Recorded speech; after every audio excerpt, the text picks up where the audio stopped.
assistindo esse vídeo, essa transmissão. Quero convidar você a preparar seu coração para cultuarmos ao Senhor nesse dia de domingo. Eu quero convidar você a apresentar sua vida em oração diante do Senhor, falar com o Senhor sobre o que você está sentindo, sobre o que você está pensando. No momento em que nós temos a oportunidade de juntos abrirmos o nosso coração e falarmos com o Senhor sobre o que tem dentro dele, sobre o que tem dentro da nossa mente, sobre os nossos sentimentos, as nossas expectativas, as nossas ansiedades. Nesse momento eu convido você a orar pela sua própria vida. E depois, em outros momentos do nosso culto, nós teremos momentos, a oportunidade de orarmos por outras pessoas. Senhor, nos colocamos em Tua presença, te pedimos a Tua graça, Senhor. Abrimos o nosso coração, abrimos a nossa mente e te pedimos, Senhor, que sonda-nos, Senhor. Vê se há em nós caminhos maus e guia-nos, Senhor, pelo caminho eterno. Perdoa as nossas falhas, perdoa, Senhor, os pecados que cometemos por omissão ou por ação. Perdoa-nos, Senhor, porque nós reconhecemos que somos falhos, somos limitados. Forja, Senhor, o Teu caráter em nós. Apaga, Senhor, as arestas.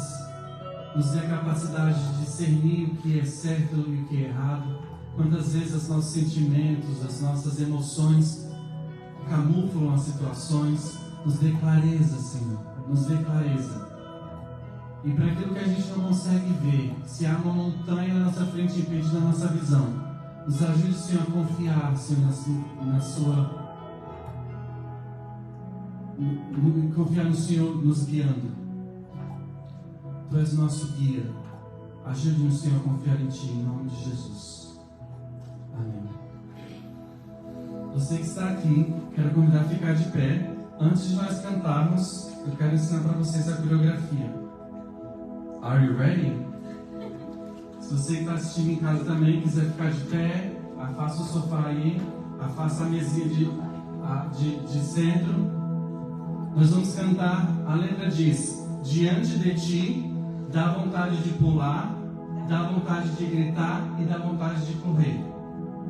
Basicamente a letra é super simples. E aí então a gente vai, a coreografia é bem simples. Diante de ti, dá vontade de pular, dá vontade de dançar, dá vontade de gritar, dá vontade de correr, dá vontade de pular, dá vontade de dançar. Yeah. De novo? Diante de ti, dá vontade de pular, dá vontade de dançar, dá vontade de gritar, dá vontade de correr, dá vontade de pular, dá vontade de dançar.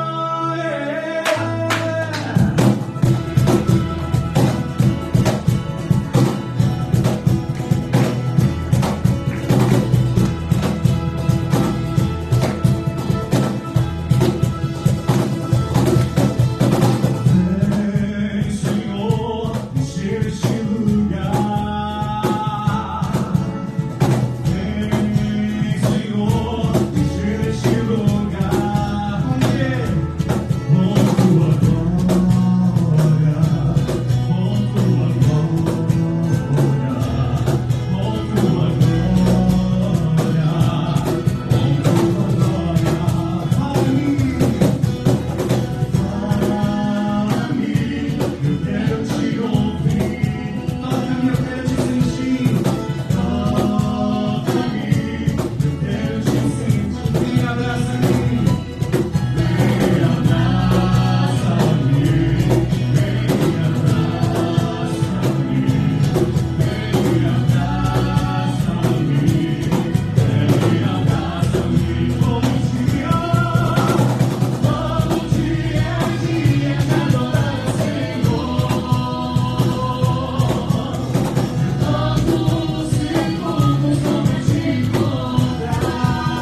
Como é bom a gente chegar com essa disposição para adorar com alegria e desfrutar de tudo que nós temos aqui.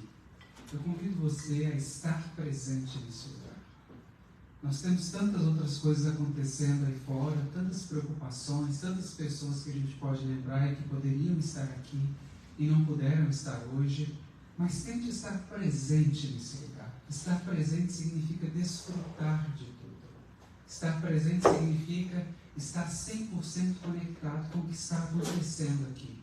Isso faz diferença para o culto que nós viemos prestar, para o nosso relacionamento uns com os outros e para o nosso relacionamento com Deus. Graças a Deus pela oportunidade que nós temos de estarmos reunidos aqui. E celebrando ainda com alegria, nós já cantamos. Eu convido você a orar também, agradecendo a Deus pela semana, agradecendo por tantas coisas que aconteceram durante essa semana, algumas positivas, outras, quem sabe, negativas, mas aconteceram. E nós estamos aqui. E a gente precisa dizer obrigado por aquilo que deu certo e obrigado por aquilo que deu errado também, né? Tem hora que a gente tem que agradecer pelo que é positivo e pelo que é negativo. Na verdade, não é tem hora. A gente sempre tem que fazer isso, exercitar isso. Então, eu convido você a agradecer a Deus. Nós temos muitas coisas boas para compartilhar. Entre elas, eu peço licença a Lília para compartilhar uma bênção que ela recebeu essa semana, né? E a gente está muito feliz em saber. Deu certo. Deu, e eu tenho testemunho. Hoje, como é que eu posso falar? Pode falar. Eu pedi de joelho. Amém. Graças a Deus. Eu não consigo joelhar. Nós sabemos, acompanhamos um pouco da sua história. Que bênção. Eu fico muito feliz em saber que deu certo. Nossa, foi acho que a gente tem que acreditar mais na gente e lógico, né? Em Deus. E tem que pedir mesmo, ajoelhar. Tem que ajoelhar. Amém. Graças a Deus. Eu fico feliz em saber e da sua disposição também em compartilhar isso. Quando eu recebi sua mensagem dizendo, olha, deu certo, fiquei muito feliz e falei, Senhor, muito obrigado. Nós nos unimos positivamente em oração, crendo. Tudo é possível aquele que crê, queridos. Tudo é possível aquele que crê. Vamos orar então agradecendo? Você tem algo a agradecer essa semana? Então agradecer nesse momento em oração. Deus de graça e bondade, misericórdia, a Tua palavra nos diz que o Senhor é o Deus que multiplica sobre aqueles que creem em Ti as Tuas bênçãos. Há uma medida que é recalcada, sacudida e transbordante sobre a vida de todos aqueles que buscam a Tua presença. Temos recebido essa graça, ó Deus, e compartilhamos essa graça nessa manhã. Compartilhamos as nossas alegrias em comunhão, porque todos têm se unido uns pelos outros em oração. Todos têm se unido em oração com aqueles que choram, todos têm se unido em oração com aqueles que estão diante de um desafio, todos têm se unido em oração também para celebrar e dizer muito obrigado, Senhor. Senhor, nós reconhecemos em Ti a nossa força, reconhecemos em Ti a nossa disposição, reconhecemos em Ti, Senhor, a nossa ajuda. É claro, entendemos também o papel que temos que desempenhar, a nossa responsabilidade, aquilo que devemos fazer. Mas sabemos, ó Deus, que se não for a Tua ajuda e o Teu sustento, nada podemos fazer. E a Tua palavra nos garante dizendo, sem mim, nada podeis fazer. Hoje nós viemos à Tua presença para dizer muito obrigado por esta semana. Muito obrigado por tudo aquilo que é positivo em nossas vidas. Muito obrigado por tudo aquilo que é desafiador. E até mesmo, ó Deus, por aquelas coisas que são negativas. Tudo isso nos ensina e compõe a nossa história. Dizemos muito obrigado, Senhor, e celebramos em família, em nome de Jesus. Amém. Hoje a nossa leitura está em João, no Evangelho de João, capítulo de número 21. Você que está nos acompanhando aqui presencialmente, e você que está aí da sua casa nos acompanhando, Evangelho de João, capítulo de número 21, do verso de número 15 ao verso de número 23. Se você não tiver a Bíblia, acompanhe com o seu ouvido ali, ouça essa leitura. Hoje nós não podemos colocar ali, tendo em vista que estão fazendo os ajustes para começar a utilizar um novo programa da igreja.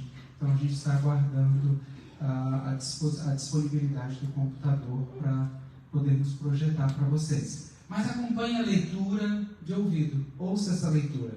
Evangelho de João, capítulo de número 21, verso de número 15 ao verso de número 23. O texto diz assim: Depois de terem comido, perguntou Jesus a Simão Pedro: Simão, filho de João, amas-me mais do que estes outros? Ele respondeu: Sim, Senhor, tu sabes que te amo.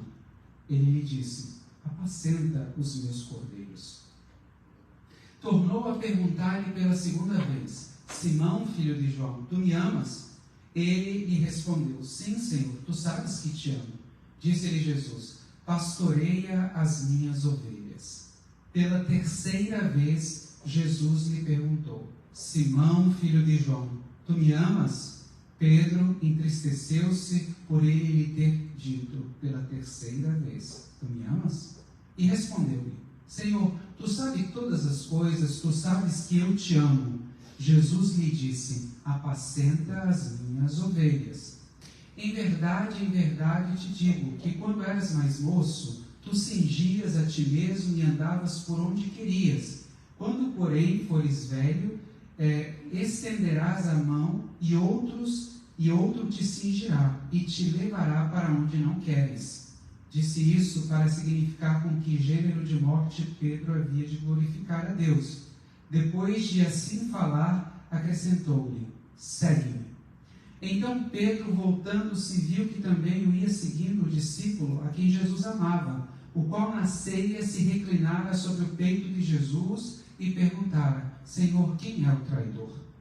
Vendo-o, pois, Pedro perguntou a Jesus: E quanto a este? Respondeu-lhe Jesus: Se eu quero que ele permaneça até que eu venha, que te importa? Quanto a ti, segue-me. Então se tornou corrente entre os irmãos o dito de que aquele discípulo não morreria. Ora, Jesus não dissera que tal discípulo não morreria, mas se eu quero que ele permaneça até que eu venha, que te importa? Essa é a palavra do Senhor para os nossos corações nessa manhã. Vamos agradecer.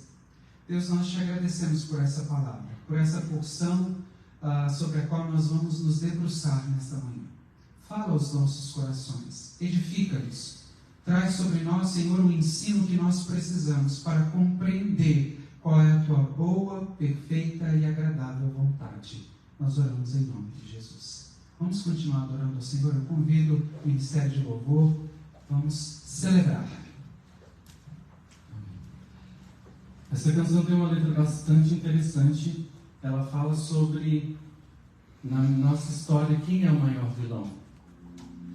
Eu sei que muitos, para não dizer todos, tiveram seus problemas com a igreja, com a religião, com a fé, e às vezes a gente associa todas essas questões com Deus, com Cristo. E aí? Né? E aí? Onde é que não era para ser assim? Estou sofrendo, estou me sentindo assim, excluído, etc. Coisas assim. Mas na nossa história, Cristo, ele é o mocinho, não é o vilão. Muitas vezes, os nossos sofrimentos são consequências dos nossos desejos. Talvez a gente esteja focado no que não deveria estar focado em relação à fé. Quando a gente fala de igreja, é uma coisa muito específica. Igreja A, B, C, D. Mas quando a gente fala de fé, é uma coisa bem mais ampla. Então, em termos de fé, na maioria das vezes, o vilão não é o outro. O problema não está geralmente no outro. É muito mais fácil, claro, encontrar o problema na outra pessoa. Mas na maioria das vezes está em nós. Qual é a expectativa que a gente criou em relação àquela pessoa? Em relação àquele grupo de pessoas, em relação àquela instituição, em relação àquele, quem sabe, aquele país, a um país inteiro. E essa letra fala justamente o contrário. O maior vilão sou eu, são as minhas expectativas, os meus desejos. Então, se você também pensa dessa maneira, analisa a letra dessa canção enquanto a gente canta, toca essa música, pensa um pouquinho Se você se encaixa se essa letra se encaixa na sua vida, ou se já se encaixou em algum momento na sua vida. Se não, guarda ela no seu coração, porque com certeza vai se encaixar em algum momento. Em algum momento, se isso não aconteceu, certamente em algum momento você vai passar por isso. Se sentir frustrado por uma coisa que nós mesmos criamos, inventamos. Tem até a letra da música, um trecho da letra da música da Marília Mendonça que fala: me apaixonei pelo que inventei de você. E a gente faz isso com amizade, com muitas coisas, e às vezes até a fé.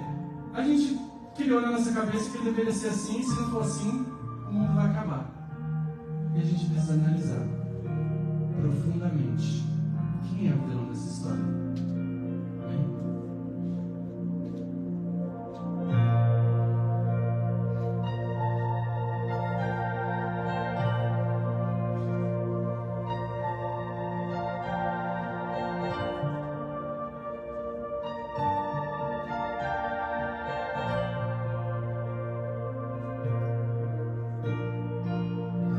Diferente das histórias que eu ouvi, a minha história teve um começo no fim.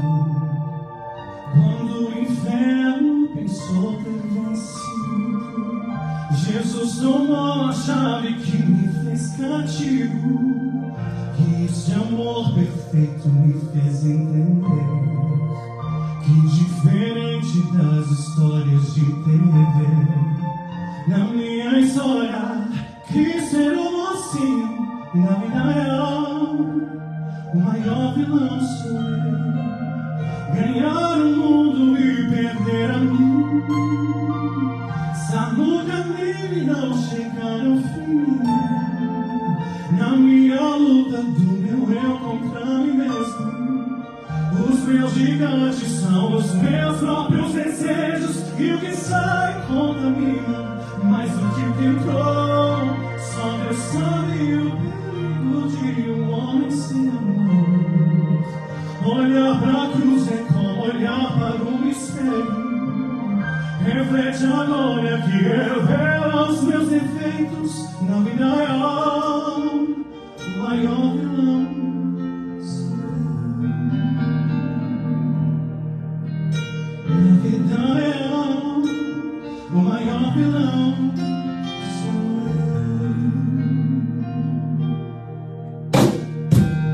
E esse amor perfeito me fez entender que, diferente das histórias de TV, na minha história quis ser um mocinho, e na vida real o maior vilão sou eu. Ganhar o mundo e perder a mim, estar no caminho e não chegar ao fim. Na minha luta do meu eu contra mim mesmo, os meus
algumas frases que me fazem lembrar do tempo da infância, da convivência entre irmãos. Eu venho de uma família grande. Tenho 7 irmãs e um irmão, então ao todo somos 9 pessoas. E a convivência, ela sempre passa por provações, porque nós temos personalidades diferentes. Tem algumas frases que eu lembro do tipo: você não se enxerga? Você já ouviu essa expressão? Você não se enxerga, não? Você não se enxerga, não? E lembrar dessa frase me faz pensar sobre algumas verdades da vida adulta, que em alguns momentos a gente não consegue desenvolver a capacidade de se autoanalisar, de se enxergar, de olhar para si mesmo e reconhecer o que precisamos reconhecer em nós. Nós estamos diante de um texto que, se eu for encaixá-lo em todo esse contexto de reflexão, nós vamos encontrar Jesus falando para aquele que, para os católicos, é considerado o primeiro Papa da Igreja Católica. Para nós, os protestantes evangélicos, é considerado um dos grandes apóstolos da história, um homem de importância singular. Jesus vira para esse homem e diz o seguinte: cuida da sua vida. É difícil ouvir isso, né? Cuida da sua vida. E isso acontece dentro de um contexto de arrependimento. A gente vai voltar um pouco atrás para vocês entenderem em que momento Jesus chegou a falar isso para Pedro. E nós vamos começar lembrando do início, quando tudo começou. A Bíblia diz que Pedro, assim como outros dos discípulos de Jesus, era um pescador. E a Bíblia nos diz que Pedro recebe o chamado de Jesus em Lucas, capítulo de número 6, e não apenas o chamado, mas recebe um sinal de que algo precisava mudar em sua vida. A Bíblia nos diz que Jesus chama a Simão, e o texto diz: a quem Jesus pôs o nome de Pedro. Veja bem, ele era conhecido como Simão, e Jesus passou a identificá-lo como Pedro. 2 palavras diferentes e que para muitos de nós não tem significado nenhum. Mas para a cultura dos judeus, o nome tem um significado muito importante. O nome fala da personalidade ou também fala do destino. Fala sobre aquilo que nós queremos ou desejamos para alguém. Colocava-se o nome, então, pensando na vida, no futuro. Simão é um nome comum, mas é um nome que tem um significado um pouco preocupante. Simão significa aquele que é embalado pelo vento. Simão significa aquele que é inconstante. Simão significa aquele que é como palha. Eu não sei se vocês já fizeram isso, catar feijão ou tirar pedras do feijão em cima de uma peneira. Eu me lembro da cena da minha avó sentada no quintal com uma peneira grande, colocava o feijão em cima e ela ia separando os grãos do feijão e tirando as pedras. Só que alguns tipos de feijão, eles vêm não apenas com pedrinhas, eles vinham com algumas palhas. Então ela fazia assim, jogava para o alto. Quando não soprava, ela jogava contra o vento. Para quê? Para que o vento levasse a palha e deixasse o feijão limpo. Esse tipo de processo é um processo de purificação. Só depois, então, ela lavava e preparava, então, o feijão para ser comido. Pedro já é um nome que tem um significado bem diferente. Pedro está relacionado a pedra. Pedro é relacionado a peso, a constância. Pedro é relacionado àquele que dá sustentação, aquele que serve como base, aquele que serve como alicerce. Jesus não precisava de Simão. Para o ministério, Jesus precisaria de um Pedro. E essa transição aconteceria ao longo do ministério de Jesus. Simão entenderia qual era o lugar que Jesus havia reservado para ele, mas isso levaria um certo tempo. Ele precisava aprender algo. Há quem diga que Pedro era um homem extremamente ignorante, era um homem sanguíneo, aquele que não leva desaforo para casa, aquele que não tem paciência, aquele que tem um estupim curto. Qualquer coisa já lhe causa irritação. Mas se nós analisarmos bem a história, nós vamos perceber que em muitos momentos Pedro dá indício de ser alguém inconsequente. O que é o inconsequente? O inconsequente é aquele que não consegue calcular as coisas. É aquele que não consegue prever.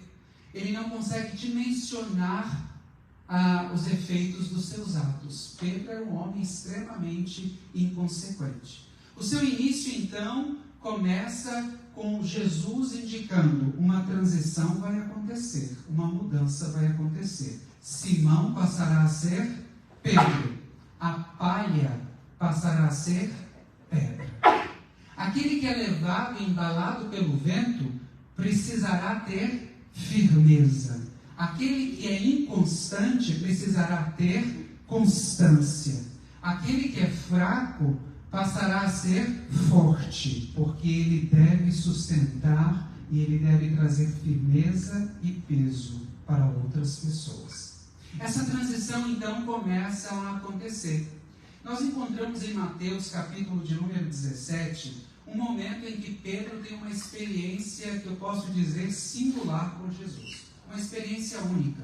A Bíblia diz que Jesus chama Pedro e mais 2 dos seus discípulos e sobe ao monte para orar. E enquanto Jesus estava orando no monte, a Bíblia diz que apareceu para Jesus Moisés e Elias. E quando eles apareceram para Jesus, a Bíblia diz que Jesus teve o seu rosto transfigurado. Mateus capítulo de número 17. E nesse texto, a Bíblia nos diz que quando Pedro viu toda aquela maravilha, quando ele percebeu tudo o que estava acontecendo, ele ficou tão empolgado e tão maravilhado ao ver o rosto de Jesus resplandecendo, e estava junto com Jesus Moisés e Elias falando, estavam conversando. Pedro ficou tão empolgado que disse: Senhor, façamos aqui 3 tendas e vamos ficar por aqui. Veja bem, Pedro estava falando para Jesus fazer quantas tendas? 3. Jesus, Moisés e Elias. E Pedro ia ficar onde? Ele estava tão empolgado que ele não percebeu que se eles fossem passar a noite ali, ele ia ficar no relento. Consegue perceber como é a atitude dos inconsequentes? O inconsequente é aquele que não calcula bem as coisas. O inconsequente é aquele que a matemática dele... Rafael faz várias brincadeiras comigo desse tipo. Ele fala assim: Marvel, os números funcionam de acordo... Muito esquisito para você. Não é? Os números sempre funcionam ao seu favor. Então você faz as contas e vai dar para isso, vai dar para aquilo, vai dar para não sei o quê. E é tudo o que você quer. Mas na verdade os números não dão. A sua matemática está equivocada. Pedro era desse tipo. Pedro era do tipo que a sua matemática era comprometida, porque ele ficava tão empolgado com as coisas, ele não conseguia perceber. Ele estaria no relento. Jesus estaria numa tenda, Moisés na outra, Elias na outra, e ele é o relento, passando a madrugada no relento. Para quem conhece ou já ouviu falar sobre deserto, sabe muito bem que Israel é uma região desértica. E o deserto funciona da seguinte maneira: durante o dia as temperaturas são altíssimas, mas à noite é muito frio, e principalmente em uma montanha. Em uma montanha o frio é extremo, porque venta muito. E Pedro estaria no relento, ou seja, ele não calculou bem as coisas. Diante de uma experiência tão maravilhosa, Pedro foi tomado de um ímpeto inconsequente e não conseguiu perceber que ele estaria em uma pior. A Bíblia também nos diz que Pedro acertou durante a sua experiência, durante o seu período de ensino. E um dos momentos em que nós vemos isso foi quando Jesus reúne os seus discípulos em Mateus capítulo de número 16 e faz a seguinte pergunta: quem diz o povo que eu sou? O que é que as pessoas estão falando sobre mim? As pessoas dizem que eu sou quem? E aí eles começaram a dizer: olha, Alguns dizem que o Senhor é profeta, outros dizem que o Senhor é um agitador, outros dizem que o Senhor é um milagreiro qualquer, outros dizem que o Senhor é alguém importante, mas que não é o Messias. E começaram a listar várias coisas que as pessoas diziam sobre Jesus. É bom quando a gente transmite o que os outros falam. Outra coisa é saber o que é que nós temos a dizer com respeito a isso. A opinião do povo era uma. Agora Jesus vira para eles e diz o seguinte: e vocês? O que vocês dizem sobre mim? Qual a resposta de vocês sobre Jesus? Eu costumo dizer que tem muita gente na igreja que foi avisada sobre Jesus. O que é o avisado sobre Jesus? É aquele que ouviu falar sobre Jesus. É aquele que ouviu falar sobre Deus, é aquele que ouviu falar sobre fé e passou a vida inteira se alimentando de boatos. Boatos e boatos. Dizeres, né? As pessoas disseram isso. Mas quando nós somos confrontados com essa pergunta, e vocês? O que vocês dizem sobre mim?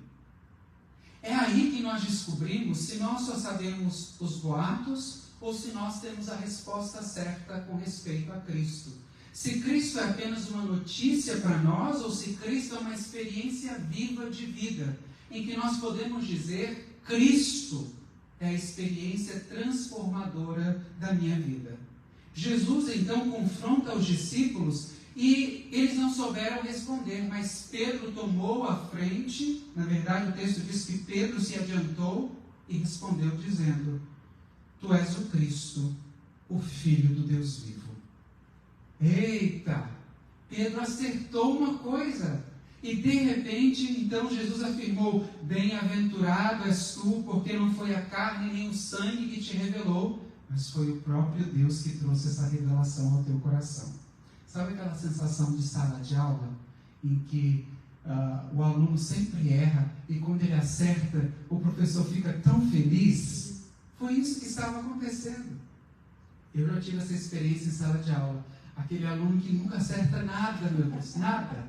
De repente ele acerta e a gente fica assim: oh meu Deus do céu, que coisa maravilhosa. É um sentimento de satisfação. Jesus ficou feliz. Pedro acertou. Acertou. Graças a Deus por isso. Jesus também teve um momento com Pedro em que ele trouxe um aviso que eu considero um dos avisos mais importantes da Bíblia Sagrada. Jesus chama a Pedro em Lucas, capítulo de número 22, e diz o seguinte: o diabo me pediu para cirandar com a sua vida. O que é cirandar? Cirandar, queridos, é a mesma coisa que eu expliquei para vocês no processo do feijão. É quando você coloca, por exemplo, para peneirar algo, e você começa a peneirar, e você vê os grãos do feijão correndo ali na peneira, ele está cirandando, está sendo cirandado. Quando Jesus disse para Pedro: o diabo pediu para cirandar com a sua vida, significa: ele vai te colocar à prova, algo vai acontecer. E Jesus estava avisando a Pedro que algo haveria de acontecer, e ele precisava estar alerta, estar atento a isso.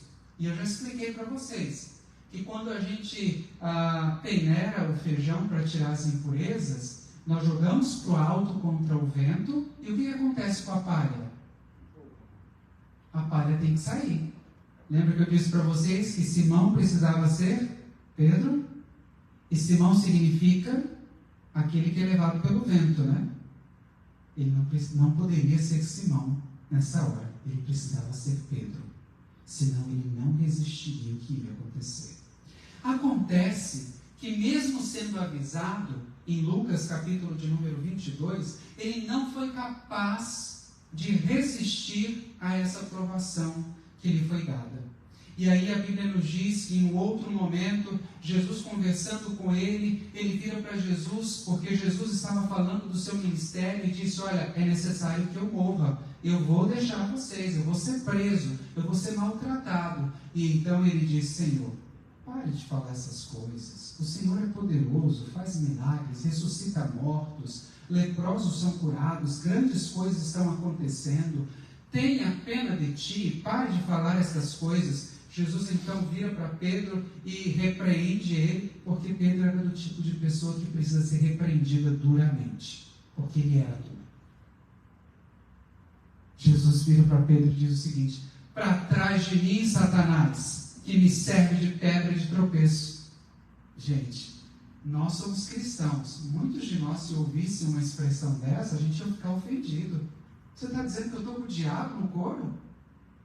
Foi isso que Jesus disse: para trás de mim, Satanás, você está me servindo de pedra de tropeço. Porque Pedro deu lugar a um sentimento ruim, deu lugar a um pensamento ruim. Lembre-se disso.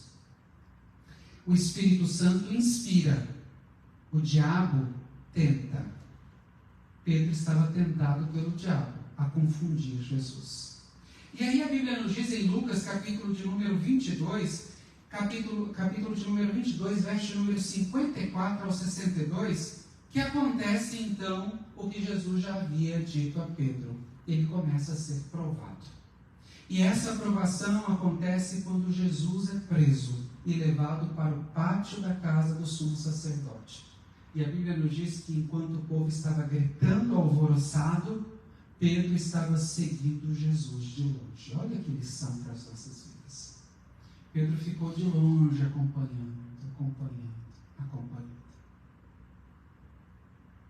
Acompanhando o que estava acontecendo, o que as pessoas estavam dizendo, e de repente começa a provação. Quando alguém detém a Pedro e diz o seguinte: peraí, você parece com um dos discípulos dele.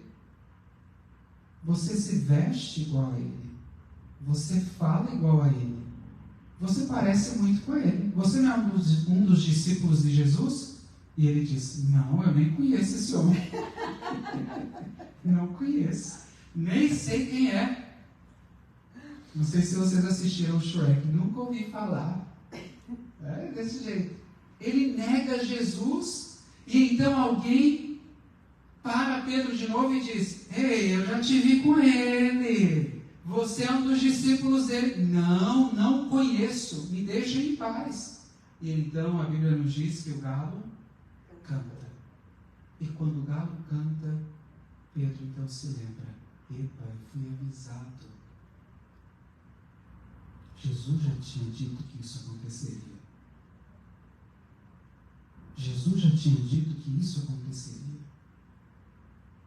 Eu fui avisado e mesmo assim eu caí no erro. É interessante como nós temos a capacidade de, mesmo tendo passado tantas experiências na vida, ainda cometermos erros que são tão elementares. É uma prova de que, por mais que nós tenhamos experiência e anos de vida, nós somos falhos. Nós somos capazes de cometer atrocidades, fazer coisas ruins, ser inconsequentes, mas nós também acertamos.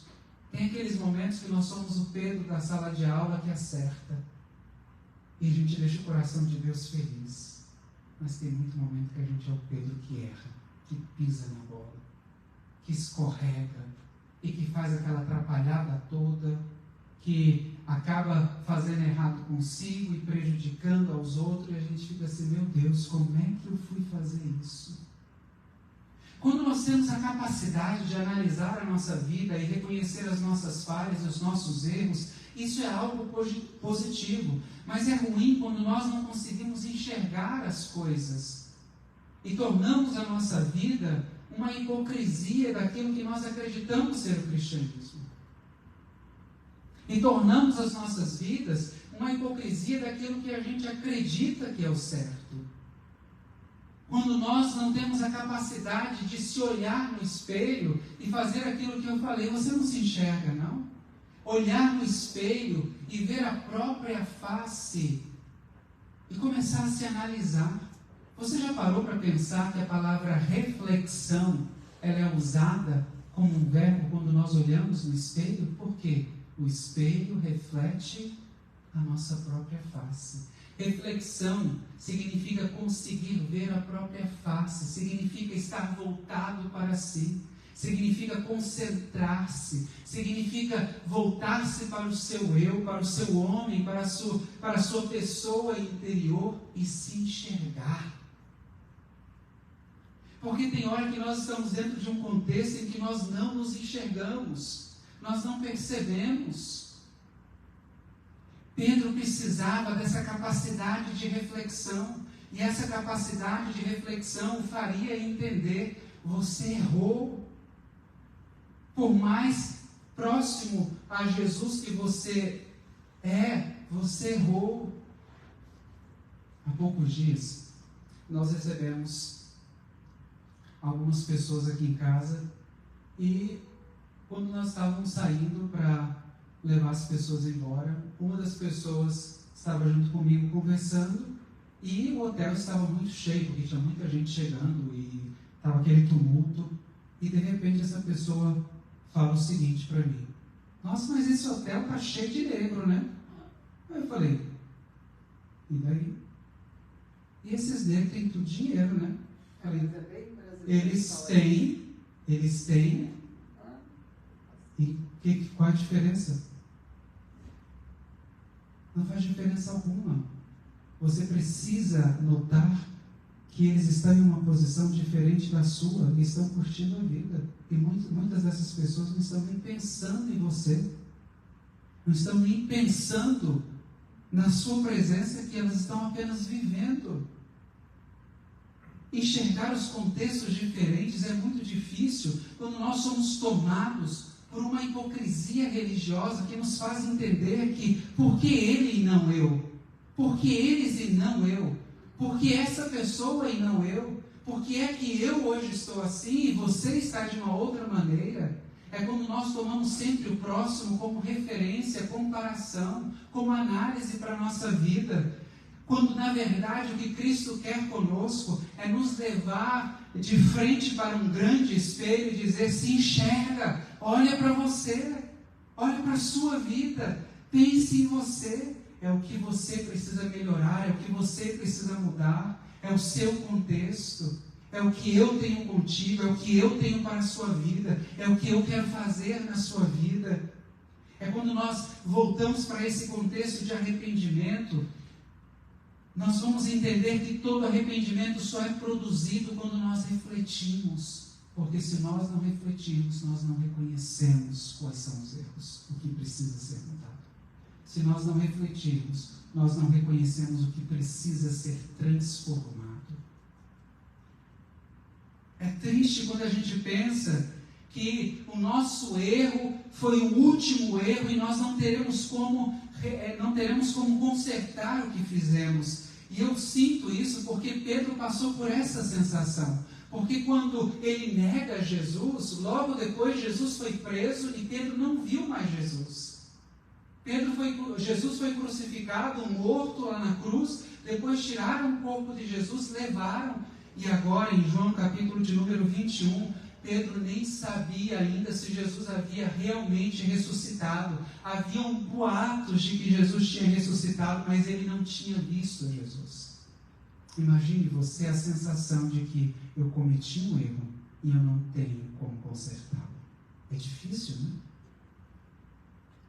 E o tempo foi passando. E a Bíblia nos diz que os discípulos voltaram a fazer o que eles faziam antes de conhecer Jesus. Foram pescar. E estão lá pescando no mar aberto.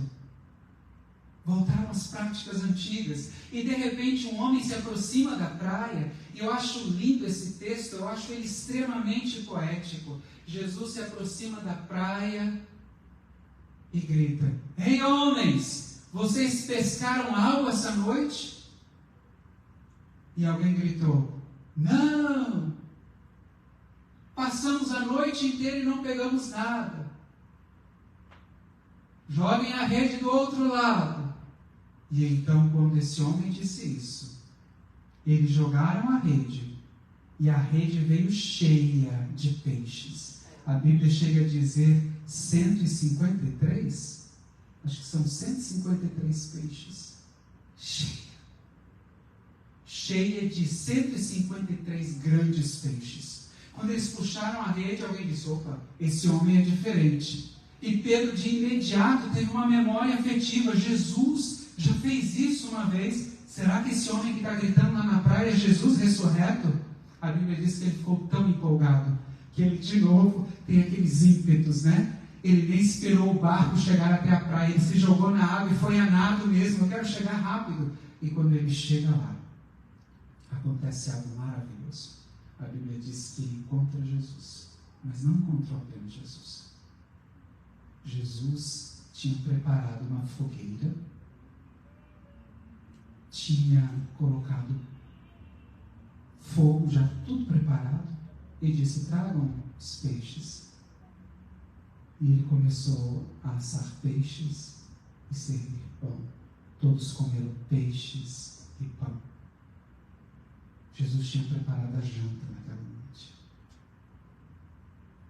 É interessante como a Bíblia nos ensina em cada ato, né? Pedro negou Jesus. É bom isso? É positivo ou negativo? Negativo. Ninguém gosta de ser traído. Como é que você trata os seus traidores? Faz uma janta, né? Dá presentes, faz coisa boa. É isso que a gente faz? Humanamente falando, a gente fala: agora eu vou te pegar, agora é comigo, agora você vai ter revanche, eu vou te mostrar quem eu sou. Pedro então se assenta e Jesus passa a servir e a servir os demais discípulos. E enquanto eles comiam, Jesus passa a interrogar Pedro e diz o seguinte: Pedro, tu me amas? Senhor, eu te amo. Deve ter sido tão bonito, né? A cara de Pedro. Deve ter ficado igual aqueles meninos que faz errado e fica assim: eu te amo, Senhor. Segunda vez: Pedro, tu me amas? Eu te amo, Senhor. Terceira vez: é difícil, né? Terceira vez ele está me perguntando a mesma coisa, ele não está acreditando. Ele não está acreditando que eu amo. Então ele diz: Senhor, tu sabes todas as coisas, e o Senhor sabe que eu te amo. Então Jesus diz: apacenta as minhas ovelhas. Pedro nega Jesus 3 vezes. Jesus confirma o chamado de Pedro por 3 vezes. Eu costumo dizer que a graça divina, ela tem uma medida que é recalcada, é sacudida e é transbordante. Ela é recalcada porque ela cabe em nós. Deus traz ela sobre nós. Ela é sacudida porque, por mais que ela caiba em nós, existe ainda espaço para que mais graça venha sobre nós. Então a gente dá uma mexida para que caiba mais coisa. Como se você estivesse enchendo um vaso. Você vai colocando as coisas e vai apertando, acomodando as coisas. Quem gosta de arrumar mala aqui? Que você vai colocando as coisas na mala e vai apertando, e quando a mala, na hora de fechar a tampa da mala, a gente até senta em cima da mala e aperta para que caiba mais e mais coisas. A gente vai sempre acomodando. Ela é sacudida porque Deus está sempre procurando espaço para que mais da sua graça venha sobre nós. E ela é transbordante porque existe um ponto na nossa vida em que para Deus não importa se não há mais lugar. Porque quando não houver mais lugar da graça dele em nós, essa graça estará transbordando para outras pessoas. O bem estará transbordando para outras pessoas. Então ela é transbordante também. Para cada falha nossa, Deus tem uma misericórdia para a nossa vida.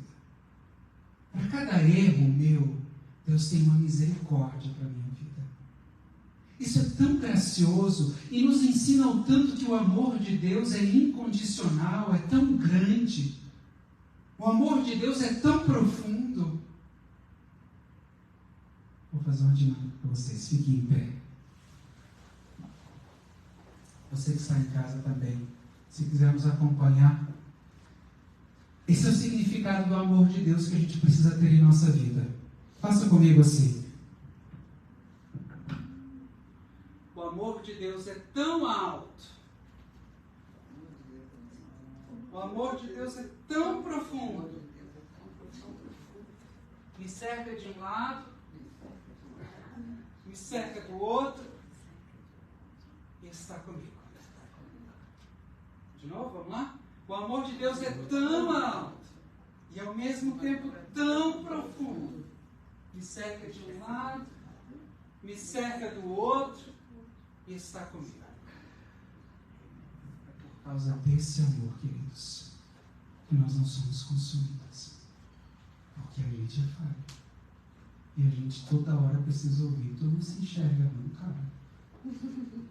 Toda hora a gente precisa ouvir. Olha, se olha no espelho. Se olha no espelho. E quando a gente se olha e se reflete, e a gente vê as nossas falhas, ele não fala assim, eu não te condeno não, querido. Eu não te condeno não, Rafael. Eu não te condeno não, Helena. Eu não te condeno não, Amada. Eu não te condeno não, Aildes. Não, né? Não te condeno não. Você é falho, imperfeito. E é assim mesmo que eu amo você. Olha que coisa linda. É assim mesmo que eu quero você. É assim mesmo que eu escolho você. É assim mesmo que eu tomo você pela mão e digo, tu és meu filho, minha filha.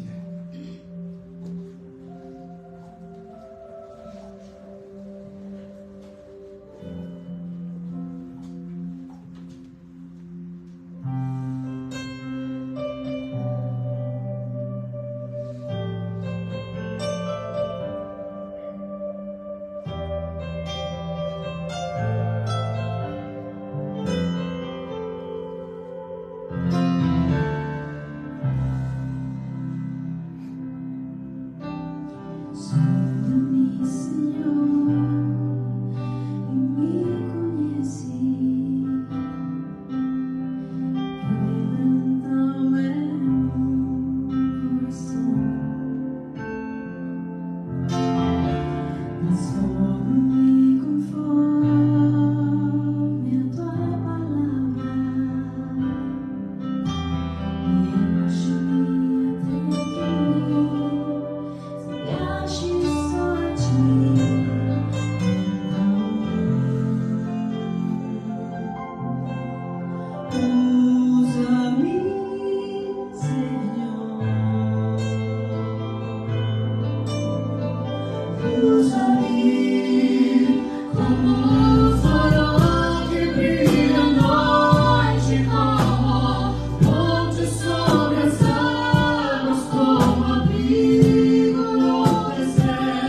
texto em que Jesus falou que Satanás pediu para ser andar com Pedro é Lucas, capítulo de número 22. Eu falei João 18, mas é Lucas 22. Nós estamos encerrando. Eu desejo a vocês uma semana de paz, uma semana de reflexão, uma semana de vida. Uma semana também que a gente consiga dizer, eu errei. A hora que a gente tem que falar, eu errei. A gente tem que exercitar, falar, perdão, me perdoa. Errei. Fazer o quê? Reconhecer que a gente erra, que a gente é falha. Mas também uma semana de muito amor e misericórdia sobre a vida de todos vocês. Lembre-se sempre, todas as vezes que a gente errar, Deus tem uma palavra boa para a nossa vida. Ele é misericordioso. Ele nos ajuda. Ele nos toma pela mão e fala, você é meu, você é minha filha, você é meu filho. Eu estou contigo. Vamos juntos. Que a nossa semana seja uma semana de muitas bênçãos. Eu lembro aqui da Joaninha, lembro aqui também da Consuelo, que está nos acompanhando constantemente.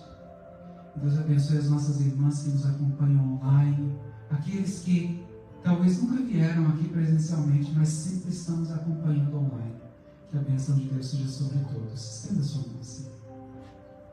Que a graça do nosso Senhor Jesus Cristo, o amor de Deus e a comunhão do Santo Espírito sejam com todos, desde agora e para sempre. E todos digam, não saia daqui sem deixar sua oferta lá atrás. Nós temos os envelopes das ofertas. Coloca o seu nome no envelope, coloca dentro lá do baúzinho. Deixa a sua oferta nessa manhã. Uma outra coisa é, se você quer um culto na sua casa, sexta-feira agora, nós estamos abertos para fazer culto em casa. Se você quer um culto na sua casa, nós vamos até lá fazer um culto, celebrar com você, vamos nos alegrar, vamos conversar também e abençoar a sua vida. Que Deus os abençoe.